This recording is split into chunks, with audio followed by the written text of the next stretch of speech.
Guys പുതിയ വീഡിയോക്ക് സ്വാഗതം. അപ്പോൾ ഗൈസ് നമ്മൾ ഈ ഒരു വീഡിയോയിൽ വന്നിട്ടുള്ളത് സാംസങ് S23 കുറിച്ചാണ് കേട്ടോ നമ്മൾ ഈ ഒരു വീഡിയോയിൽ വന്നിട്ടുള്ളത്. അപ്പോൾ നമ്മൾ ഫുള്ളായിട്ട് കണ്ടോളി, എല്ലാ കാര്യങ്ങളും ഞാൻ റിവ്യൂ ചെയ്യണതാണ്. നേരെ ഫുള്ളായിട്ട് കണ്ടോളി. അപ്പോൾ നമുക്ക് നേരെ വീഡിയോയിലോട്ട് എടുക്കാം. S23 എന്നൊക്കെ പറഞ്ഞാൽ വേറെ ലുക്കാണ് കേട്ടോ. കാര്യങ്ങളൊക്കെ ഒരു പ്രീമിയം ലുക്കാണ്, ചെറുതുമാണ്, വലിയ വലിപ്പവും കാര്യങ്ങളൊന്നും ഇല്ല കേട്ടോ. കൈക്ക് ഒതുങ്ങുന്ന ഒരു ഫോണാണ് കേട്ടോ. ഞാൻ കുറേ കണ്ടുകൊണ്ട് ഈ S23 അവനേക്കൊക്കെയാണ് അടിപൊളി തന്നെയാണ് കേട്ടോ. അമ്മ എന്നെ 8/128, അതുപോലെ തന്നെ നമുക്ക് വരുന്നത് 8/256 കേട്ടോ. 16.26 കേട്ടോ ഡിസ്പ്ലേന്റെ സൈസ് വരുന്നത്. ഒരു പ്രീമിയം ലുക്കുള്ളൊക്കെ ഒരു ഫോൺ തന്നെയാണ് കേട്ടോ ഇത്. ഇതിന്റെ പ്രൊസസ്സർ പറഞ്ഞു കഴിഞ്ഞാൽ Exynos 2200 ഉണ്ട് ഇതിന്റെ പ്രൊസസ്സർ. 2.8 GHz ആണ് വരുന്നത്. അത് കുറച്ച് കുറവായി തോന്നിട്ടോ. നമ്മൾ നേരത്തെ പറഞ്ഞ പോലെ അൾട്രക്കാണ് 12 GB റാം വരുന്നത്. ഇത് 8 GB റാമേ ഉണ്ടാവുള്ളൂ. ഡിസ്പ്ലേന്റെ കാര്യത്തിൽ നോക്കുകയാണെങ്കിൽ ഡൈനാമിക് AMOLED 2H ആണ് കേട്ടോ വരുന്നത്. ഡിസ്പ്ലേ ഫുൾ HD കാണാൻ സാധിക്കും കേട്ടോ. 20 Hz റിഫ്രഷ് റേറ്റ് വരുന്നത്. ഗുർല ഗ്ലാസ് പ്രൊട്ടക്ഷൻ 5 ആണ് കേട്ടോ.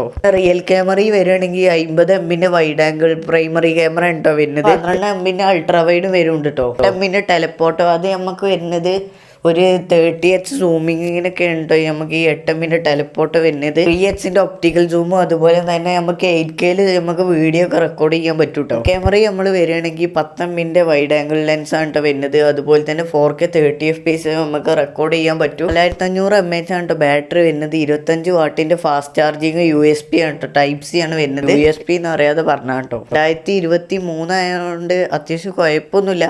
ആൻഡ്രോയിഡ് 13 ആണ്, കുഴപ്പമൊന്നുമില്ല, അത്യാവശ്യം അടിപൊളി ഫോണൊക്കെ തന്നെയാണ്. Exynosന്റെ ഒരു പ്രശ്നം വെച്ച് കഴിഞ്ഞാൽ ഇത് Exynos 2200 ആണ്. ഇപ്പോൾ S24 ആയാലും S24ന്റെ FEയിൽ Exynos വരുന്നുണ്ടെങ്കിൽ ഈ ഒരു Exynos 2200 പ്രൊസസ്സറിൻ്റെ ആ പവർ അങ്ങോട്ട് കുറക്കൂട്ടോ. ആണ് Exynosന്റെ ഒരു പ്രശ്നം. Exynosന്റെ ഈ ഒരു പ്രൊസസ്സറിൻ്റെ പ്രശ്നം എന്ന് പറഞ്ഞു കഴിഞ്ഞാൽ ഇതിൻ്റെ ഫാസ്റ്റും കാര്യങ്ങളൊക്കെ കുറക്കണതാണ്.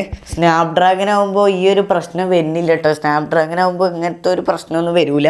ഇപ്പോൾ എത്രത്തോളമാണ് ഇതിൻ്റെ പ്രൊസസ്സറിൻ്റെ പവർ വരുന്നത് വെച്ച് കഴിഞ്ഞാൽ ആ ഒരു പവറേ സ്നാപ്ഡ്രാഗന് കിട്ടുള്ളൂ കേട്ടോ. നമ്മളെ ചാനൽ മറക്കാതെ സബ്സ്ക്രൈബ് ചെയ്യുക, ബെൽ ബട്ടൺ കുത്തി പൊട്ടിച്ചാൽ എന്നാലേ നിങ്ങൾക്ക് നോട്ടിഫിക്കേഷൻ ആയി ലഭിക്കത്തുള്ളൂ. അപ്പോൾ ബൈ.